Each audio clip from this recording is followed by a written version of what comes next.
मेरे प्यारे बच्चों, कैसे आप सभी। I hope you are doing well. Start करते हैं आज की बहुत ही बेहतरीन धमाकेदार क्लास आप सभी बहुत ही प्यारे बच्चों के साथ। जो आज का नया टॉपिक स्टार्ट हो रहा है वो ओजेनेसिस स्टार्ट हो रहा है, पार्ट 4 है आपका। ओके, इसके पहले जो भी पार्ट अपलोड हो चुके हैं वीडियोस हैं वो आप जाकर के यूट्यूब पे देख सकते हैं जाकर के। और चलिए फिर स्टार्ट करते हैं। इसके पहले हमने पढ़ा था स्पर्मेटोजेनेसिस, जो आता था आपका गैमीटोजेनेसिस। गैमीटोजेनेसिस में स्पर्मेटोजेनेसिस और ओजेनेसिस दोनों थे। ओके, इसके पहले जो आपका पार्ट पढ़ा है पार्ट 3, उसमें हमने क्या पढ़ा था, गैमीटोजेनेसिस में आपके स्पर्मेटोजेनेसिस, उसकी पूरी प्रोसेस पढ़ी थी कि कैसे फॉर्मेशन होता है। ठीक है, अब वही प्रोसेस में हम देखते हैं कि एक ओजेनेसिस मींस ओवम का फॉर्मेशन होता कैसे है। क्लियर? तो जो आपका ओजेनेसिस है उसको मैंने एक क्लियर सिस्टमैटिक लिखा था, और यहां पे देखिए आपको एक डायग्रामेटिकल भी यहां पे क्लियरनेस है यहां पे। तो चलिए फिर स्टार्ट करते हैं आज की क्लास। तो ओजेनेसिस होता क्या है बेटा, देखो ओजेनेसिस एक तो ये है कि the formation of a immature germ cells. क्या कहां पे जर्म सेल्स होंगी, वो आपकी होंगी आपके ओवरी के अंदर। क्लियर? अब ओवरी के अंदर किसका फॉर्मेशन होता है, वो होता है आपका एक्स सेल का। अब उन्हीं को क्या बोलते हैं, ओवम, और इसी प्रोसेस को क्या बोलते हैं बेटा, ओजेनेसिस बोलते हैं। अब ओजेनेसिस कितने स्टेप में कंप्लीट होती है ये हमको देखना है। क्लियर? तो यहां पे देखें कि ये आपके मैंने पूरे स्टेप्स एक तरफ से कंप्लीट लिख दिए हैं और उनको एक तरफ से समझते हैं कि एक्चुअल पे होता क्या है। ओके, तो देखो यहां पे ओजेनेसिस एक्चुअल पे क्या है बेटा, तो देखो यहां पे कि स्टेप क्या पे क्या कहते हैं, the oogonia form of primary oocytes. जो ओगोनिया वो प्राइमरी ओसाइट्स का फॉर्मेशन करेंगे। तो देखिए ये है ओगोनिया, नंबर ऑफ क्रोमोसोम्स कितने यहाँ पे 2n है, मतलब ये कैसा होगा, डिप्लॉयड सेल होगी। और ये किसका फॉर्मेशन करेगी बेटा, ये करेगी आपका प्राइमरी ओसाइट्स। और प्राइमरी ओसाइट्स किसका फॉर्मेशन करेंगे, आपका सेकेंडरी ओसाइट्स का। जब सेकेंडरी ओसाइट्स का करेंगे तो इसमें डिवीजन कौन सा लगेगा, मियोसिस डिवीजन। मैंने पहले बताया था कि जो मियोसिस डिवीजन है बेटा वो सेल को एक से ज्यादा फॉर्मेट करती है, मतलब वन मोर देन सेल का फॉर्मेशन होता है। अब एक्स की बात है तो एक्स तो एक बनेगा नहीं, एक्स बनते हैं मिलियंस पे, मतलब बहुत ज्यादा एक्स। जैसे स्पर्म फॉर्मेशन हो रहे थे वैसे भी एक्स भी बहुत ही ज्यादा फॉर्मेशन होता है। तो जब भी बहुत ही ज्यादा चीजों का फॉर्मेशन होता है तो वहां पे मियोसिस डिवीजन ऑटोमेटिक ही क्या हो जाता है, लग जाता है। तो यहां पे देखें आपका ओगोनिया प्राइमरी ओसाइट्स पे फॉर्मेशन करेगा, वो भी कौन से डिवीजन से करेगा, आपका मियोसिस डिवीजन से। स्टेज जो कौन सी होगी, स्टेज यहां पे स्टेज होगी आपकी प्रोफेज। कौन सी होगी बेटा, प्रोफेज फर्स्ट होगी। तो स्टेज तो आपने पढ़ी होगी 11th क्लास में, पूरी की पूरी जितनी स्टेज होती हैं वो सभी की सभी स्टेज आपने पढ़ी होगी। जैसे प्रोफेज थी, प्रोफेज, मेटाफेज, एनाफेज और टीलोफेज। इस जितनी भी स्टेज है ना, पूरी पूरी फेज के अकॉर्डिंग ही आपका क्या होता है, सेल डिवीजन कंप्लीट होता है। क्लियर? और इसी को क्या बोलते हैं हम, प्राइमरी ओसाइट्स। क्या बोलेंगे बेटा, प्राइमरी ओसाइट्स बोलेंगे। ये देखो ये प्राइमरी ओसाइट्स, ठीक है। और ये किससे, मियोसिस डिवीजन इसमें क्या होगा, प्रेफर होगा। सेकेंड टर्म्स में आते हैं तो यहां देखिए ईच प्राइमरी ओसाइट्स, हर एक प्राइमरी ओसाइट्स का फॉर्मेशन करेगी, get a surrounded by a layer of granules. हर एक ये प्राइमरी ओसाइट्स, इसके चारों तरफ एक ग्रेन्यूल्स लेयर होगी। कौन सी लेयर होगी, ग्रेन्यूल या ग्रेनुलोजा लेयर्स कहते हैं उसको, ठीक है। वो लेयर होगी और वो क्या करती है, cell and is a now called as the primary follicle. और उसी को क्या बोलते हैं, प्राइमरी फॉलिकल। देखिए यहां पे प्राइमरी फॉलिकल ये है बेटा, ये देखो यहां पे ये आपकी क्या है, प्राइमरी सेल है। इसके बाहर एक लेयर है और इसी लेयर को हम क्या बोलते हैं, प्राइमरी फॉलिकल। क्या बोलेंगे बेटा, प्राइमरी फॉलिकल बोलेंगे। क्लियर? उसके बाद देखिए यहां पे क्या बोल रहा है कि नेक्स्ट है, और ये जो प्राइमरी फॉलिकल है वो क्या जनरेट करेगी, primary follicle generated birth and puberty. क्या करेगी, बर्थ एंड पुबर्टी पे वर्क करेगी। और ये कितनी होती हैं ओवरीज पे, वो होती हैं 60K से 80K के लगभग होती हैं। सोचो इतनी ज्यादा होती हैं आपकी कौन सी, प्राइमरी फॉलिकल। जो कहां पे होती हैं आपकी, वो होती हैं आपकी एक्स के चारों तरफ, जो उसको बोलते हैं प्राइमरी सेल। क्लियर?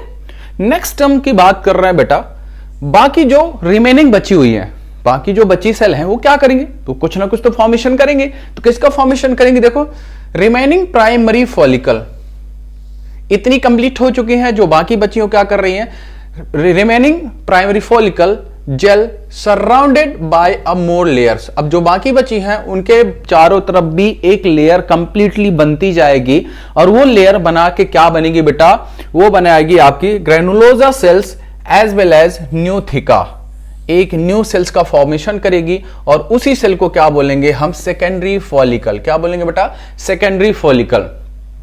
यहां पे अगर ये देखें आपका ग्राफियन फॉलिकल है, टर्सरी है, प्राइमरी है, ठीक है। और यहां पे देखिए ये है सेकेंडरी ओसाइट्स। क्लियर। तो ये सेल से ही सेल का फॉर्मेशन होता है, एक एक करके एक्स से ही एक्स का फॉर्मेशन होता है, कि एक एक्स से ही बहुत सारे एक्स का फॉर्मेशन होता है। और वो कैसा, पहला जो एक्स होता है वो डिवीजन करेगा, उस डिवीजन से ही क्या हो जाएगा, वो सेल आगे बढ़ेगी और वो कैसी होगी, डिप्लॉयड होगी। और बाकी की जो नीचे जो सेल आ रही है ना बेटा, वो कैसी होंगी, हैप्लॉयड सेल होंगी। क्लियर। सेकेंडरी फॉलिकल क्या वर्क करता है बेटा, secondary follicles gives rise to the tertiary. Secondary से क्या बन जाएगा, टर्सरी। ये देखो ये है, यहां से ये यहां पे गया और ये आपका क्या बना रहा है, टर्सरी। ये टर्सरी फॉलिकल बना रहा है, ठीक है, ग्राफियन फॉलिकल के बाद। तो ये है, और वो कैसी है बेटा, जो आपकी टर्सरी फॉलिकल है वो कैसी है, फ्लूइड फिल्ड है। कैसी है, फ्लूइड फिल्ड कैविटी है। और किससे वाली, और फ्लूइड फिल्ड कैविटी है, और इसी को क्या बोलते हैं आपका, एंट्रम। क्या बोलेंगे, एंट्रम बोलेंगे, जो आपका फुल फिल्ड कैविटी होगी। किसकी होगी, आपकी टर्सरी फॉलिकल की। क्लियर। सेकेंडरी पे एक चीज और है, यहां पे देखें, secondary oocyte retains much of the nutrients cytoplasm. हाँ, ये देखो एक चीज बहुत इंपॉर्टेंट है, सेकेंडरी ओसाइट्स ही क्या करती है, न्यूट्रिशन स्टोर करती है, प्रोवाइड कराती है। और उसी पे क्या होता है, साइटोप्लाज्म। साइटोप्लाज्म में क्या होता है, that is a liquid material found inside the cell and outside the cell of body cavity. Clear. एक चीज यहां पे कंप्लीट करें, देखें, ये आपका फर्स्ट डिवीजन हो रहा है माइटोटिक डिवीजन, नेक्स्ट है आपका मियोसिस डिवीजन। जैसे ही मियोसिस डिवीजन अप्लाइड होता है किसी भी सेल के ऊपर, वैसे ही सेल क्या होती है, अपनी डॉटर सेल में कन्वर्ट हो जाती है, मतलब एक से ज्यादा, मतलब 1 से 2, 2 से 4। तो यहां पे देखें, और ओवल्यूशन यहीं पे होता है। देखो ओवल्यूशन, ओवल्यूशन में क्या होता है, एक्स रिलीज होते हैं। क्या होता है, एक्स रिलीज होते हैं। इसके बाद अभी मैं पढ़ाऊंगा आपको मेंस्ट्रुअल साइकिल क्या होता है। क्लियर। देखिए यहां पे, और उसके बाद सेकेंडरी ओसाइट्स के बाद आपका एक ओवम का फॉर्मेशन होता है कंप्लीटली। और ये कैसा होता है, हैप्लॉइड। कैसा होगा, हैप्लॉइड होगा। और यहां पे जो सेकेंड वाला बनेगा वो बनेगा आपका सेकेंडरी पोलर बॉडी। कैसा बनेगा, सेकेंडरी पोलर बॉडी का फॉर्मेशन करेगा। यहां पे नेक्स्ट टर्म्स की आते हैं कि टर्सरी फॉलिकल किस में बदलेगी। तो देखो यहां पे, the tertiary follicle change into the mature Graafian. किस पे बदलेगी, आपका मैच्योर ग्राफियन पे कंप्लीट होगी। ये है आपका ग्राफियन फॉलिकल, ये कंप्लीटली आपका बन जाएगा। और इसी प्रोसेस से एक ओवम का फॉर्मेशन होगा, मतलब एक एक एक्स का फॉर्मेशन होगा इसी प्रोसेस से, एक एक करके। ठीक है, तभी तो जाकर के एक मैच्योर एक्स का फॉर्मेशन होता है, जो आपका किसके साथ फर्टिलाइज होगा, स्पर्म के साथ फर्टिलाइज होगा। क्लियर। यहां पे देखें, the secondary oocytes forms a new layers called. जो सेकेंडरी ओसाइट्स होगी, सेकेंडरी ओसाइट्स देखें ये है, 2 लेयर्स बना रही है। एक ये वाली देखिए ओवम के बाहर, ठीक है, और उसी को क्या बोलेंगे, उसी को हम क्या बोलते हैं, जोना पेलुसेडा। क्या बोलेंगे, जोना पेलुसेडा बोलेंगे अराउंड इट। ये जोना पेलुसेडा होती है बेटा, जो सेकेंडरी ओसाइट्स के चारों तरफ फैली रहती है। तो ये कुछ आपका एक सिस्टमैटिक ओवम का फॉर्मेशन था। और ओवम का फॉर्मेशन कहां पे होता है, ओवरी के अंदर। छोटी हर एक ओवरी के अंदर ओवम का फॉर्मेशन होता है। उसी में क्या होते हैं, आपके एक डिवाइडेशन अंदर होते हैं पूरे के पूरे, ठीक है। और उन्हीं डिवाइडेशंस में, पार्ट्स में क्या होता है आपका, चैम्बर्स जिसको बोल सकते हैं। चैम्बर्स तो हालांकि हार्ट्स में होता है, बट उसमें ऐसा कह सकते हैं कि छोटे छोटे से ब्लॉक्स होते हैं। उसी ब्लॉक्स में आपका एक एक करके एक ओवर एक्स का फॉर्मेशन होगा। क्लियर। और ये कंप्लीट होने के बाद ही आपका मेंस्ट्रुअल साइकिल स्टार्ट होती है। मेंस्ट्रुअल साइकिल स्टार्ट होने के लिए बहुत सारी फेज होते हैं उसमें। तो आते हैं नेक्स्ट पॉइंट जो होगा आपका मेंस्ट्रुअल साइकिल। ओके बेटा, ओजेनेसिस खत्म होने के बाद अब सबसे इंपॉर्टेंट पार्ट आता है मेंस्ट्रुअल साइकिल, ठीक है। तो ये स्पेशली ना फीमेल में होती है, ठीक है, जिसको हम नॉर्मली किस नाम से जानते हैं, वो होता है मंथली पीरियड, ठीक है। मंथली पीरियड का जो टाइम ड्यूरेशन होता है वो 28 डेज से लेकर के 35 डेज होता है मैक्सिमम, ठीक है। तो ये जो होती है ये 4 फेज में कंप्लीट हो जाती है। बट एक्चुअल पे इंपॉर्टेंस होती क्या है कि सर आप कह रहे हो कि मंथली पीरियड स्पेशली फीमेल्स में क्यों होती है, तो एक बात बताओ, जो प्रेगनेंसी होती है, जो प्रेगनेंसी कंटेन करने की कैपेसिटी होती है, वो किस में होती है? फीमेल्स में होती है, ठीक है। उसी में आपके फीमेल्स में यूट्रस होता है, ठीक है। यूट्रस ही क्या करता है, जहां पर आपका एक फीटस फॉर्मेशन होता है, मतलब जहां पर एक बेबी फॉर्मेशन होता है वो होता है यूट्रस, ठीक है। उसी यूट्रस से ही क्या होता है, आपका मेंस्ट्रुअल साइकिल क्या होती है, स्टार्ट होती है। तो जो मेंस्ट्रुअल साइकिल स्टार्ट होती है वो फीमेल्स में स्पेशली होती है। तो चलिए पढ़ते हैं कि एक्चुअल पे कितने फेज में कंप्लीट होती है और कौन कौन से फेज की क्या इंपॉर्टेंस होती है, कौन से डेज में ये कंप्लीट होती है। क्लियर? तो यहां पे देखिए मैंने क्या लिखा है, मेंस्ट्रुअल साइकिल। मेंस्ट्रुअल साइकिल क्या है बेटा? ये क्या करती है, एक the reproductive cycle in the female primates. कैसे है ये? एक रिप्रोडक्टिव साइकिल से, और किसमें होती है? फीमेल प्रीमेट्स में होती है। अगर बात करते हैं तो जैसे ह्यूमंस में हो गई, मंकी में हो गई, ठीक है। तो ये आपका स्पेशली किस में होगा? फीमेल्स प्रीमेट्स में होगा, ठीक है। तो ये होती है मेंस्ट्रुअल साइकिल। मेंस्ट्रुअल साइकिल में बहुत सारी फेजेस भी इंडिकेट होती हैं, जैसे कि अगर मैं बात करूं यहाँ पे, तो थोड़ा सा आगे देखते हैं इसके। तो यहाँ पे लिखा हुआ है the cycle of the events. अगर इस साइकिल की बात करते हो इसमें इवेंट्स कौन कौन से होंगे? From a one menstruation till the next one the menstrual cycle.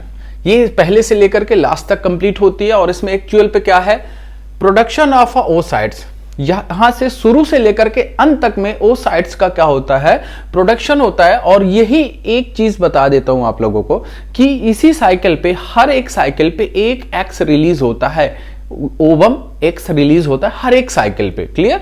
और अगर इसकी बात करते हैं तो and for the preparation of uterus for the pregnancy. और यही मेंस्ट्रुअल साइकिल क्या करती है?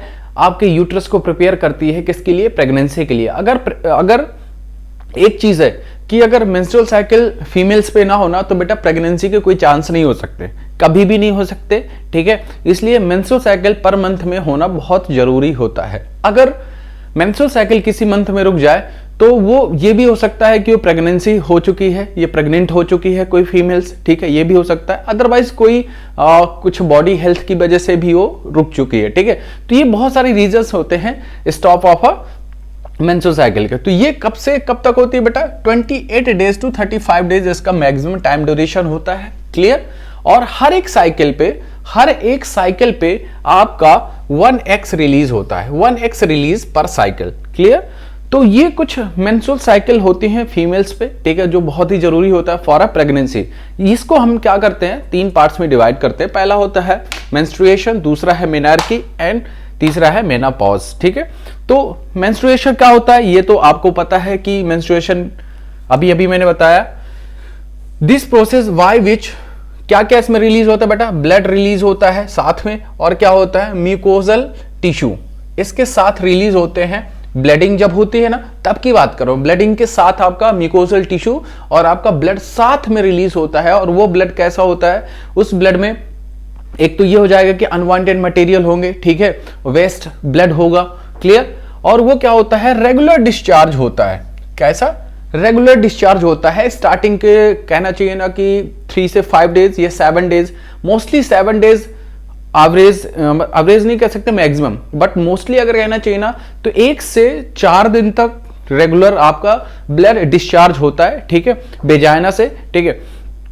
तो ये रेगुलेशन चलता रहता है रेगुलर। फिर क्या कहता है? In a periodic manner from the inner lining of the uterus. कहां से स्टार्ट होगा?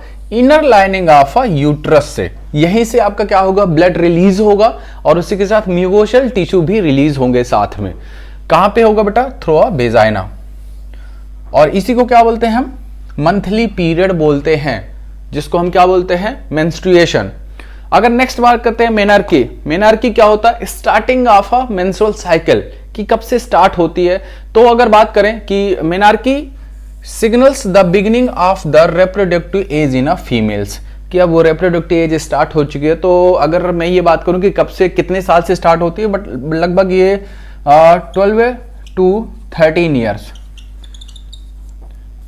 12 से 13 साल की एज में कहना चाहिए कि फीमेल्स में स्टार्ट हो जाती है। ठीक है, ये कुछ एवरेज एज होती है। अगर मेनापोज की बात कर रहा हूं बेटा कि मेनापोज होता क्या है, तो क्या होता है, ये स्टॉप मंथली पीरियड।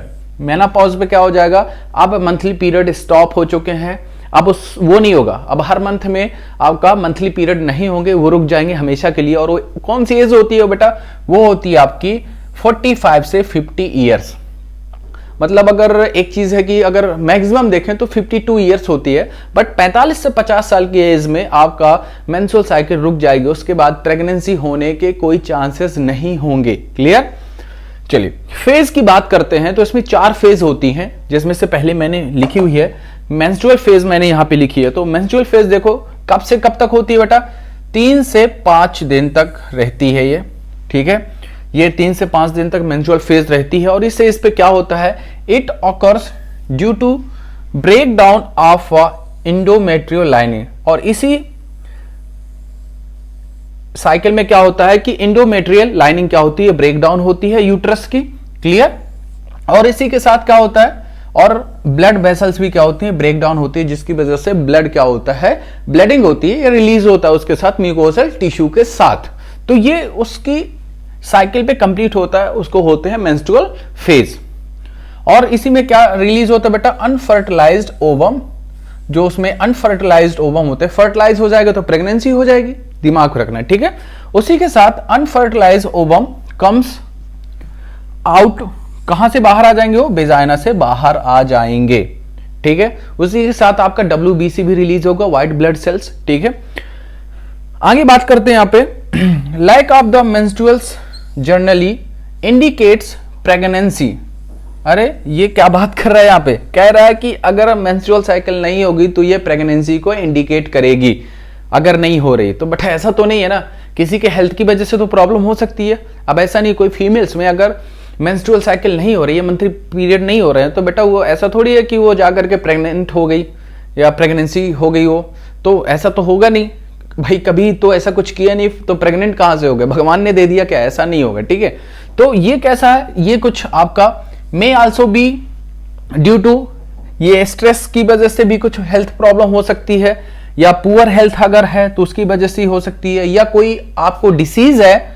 ठीक है, किसी फीमेल्स को डिसीज है, उसकी वजह से मेंस्ट्रुअल साइकिल भी क्या हो सकती है, मंथली रुक सकती है। ठीक है, या लेट हो जाए, 1.5 महीने पे हो जाए, 1.5 मंथ या 2 मंथ बाद आए, तो ये भी हो सकता है। ठीक है, अगर आफ्टर अ मैरिज अगर ये होता है कि प्रेगनेंसी चांसेस हो जाए, ठीक है, तो एक चीज होती है कि जैसे ही अगर प्रेगनेंसी हो गई, कोई भी एक एक्स फर्टिलाइज एक्स हो जाए, कंप्लीट हो जाए और प्रेगनेंसी कंप्लीट हो जाए, तो उसमें ये होता है कि मेंस्ट्रुअल साइकिल जो होती है रुक जाती है, मतलब नेक्स्ट मंथ नहीं आएगी। ठीक है, और उसमें प्रेगनेंसी 100% श्योर हो जाएगी। क्लियर। तो ये आपका फेज था मेंस्ट्रुअल, जो आपका मेंस्ट्रुअल फेज था, ये फर्स्ट फेज था। तो इसके बाद आता है सेकेंड फेज, और उसको हम करते हैं एक्सप्लेन। ठीक है, मेंस्ट्रुअल फेज खत्म होने के बाद बेटा सेकंड वाला जो आता है आपका, वो होता है फॉलिकुलर फेज। ठीक है, और फॉलिकुलर में क्या हो जाएगा, एक्स धीरे धीरे रिलीज होंगे, एक ही एक्स रिलीज होगा। तो यहाँ पे देखिए क्या बोल रहा है कि ये कब से कब स्टार्ट होती है, फ्रॉम 6 to 13 डेज रहती है, 6 से 13 दिन तक के बीच में रहती है। तो यहाँ पे क्या होता है, the primary follicle in the ovary, जो प्राइमरी फॉलिकल थे, इसके पहले जो डायग्राम बनाया था आपने देखा था, जिसमें से ओजेनेसिस था, प्राइमरी फॉलिकल, सेकेंडरी फॉलिकल, उसी से क्या होता है, उसी फॉलिकल क्या होता है, वो फॉलिकल आपके एक्स के चारों तरफ जो लेयर होती है ना, वो फॉलिकल कहलाती है। मतलब अगर ये एक्स है, ये ओवम बना है, इसके चारों तरफ वाली जो लेयर थी, ये फॉलिकल थी। क्या थी बेटा, फॉलिकल। ठीक है, ये फॉलिकल थी। ठीक है, अब वो कहता है यहां पे कि जो प्राइमरी फॉलिकल है in the ovary grows to become a fully mature Graafian follicle. अब वो जो प्राइमरी फॉलिकल था ओवरी के अंदर, वो कैसा हो जाएगा, थोड़ा सा बढ़ेगा, बढ़ने के बाद वो मैच्योर होने के बाद किसमें चेंज होगा, ग्राफियन फॉलिकल में चेंज हो जाएगा। अब वो क्या होता है ग्राफियन फॉलिकल, यहाँ पे the endometrium of uterus regenerate. Endometriums आपने देखा होगा, इंडोमेट्रियम्स लाइनिंग लेयर होती है यूट्रस के पास। अगर डायग्राम आपने ऐसा कुछ देखा होगा, ये ऐसा, तो ये यहां पे इंडोमेट्रियम होती है। ठीक है, यहां पे, और इसके नीचे होता है यूट्रस। ठीक है, अगर ना देखा हो ना तो जाकर के देख लेना फीमेल रिप्रोडक्टिव पार्ट पे। क्लियर। नेक्स्ट टर्म्स पे कहता है pituitary and the ovarian hormones induces. कैसे होंगे? इसमें पिट्यूटरी और ओवेरियन हार्मोन्स रिलीज होंगे मोस्टली, और वो क्या होंगे कहां पर? Induces the ovary and uterus.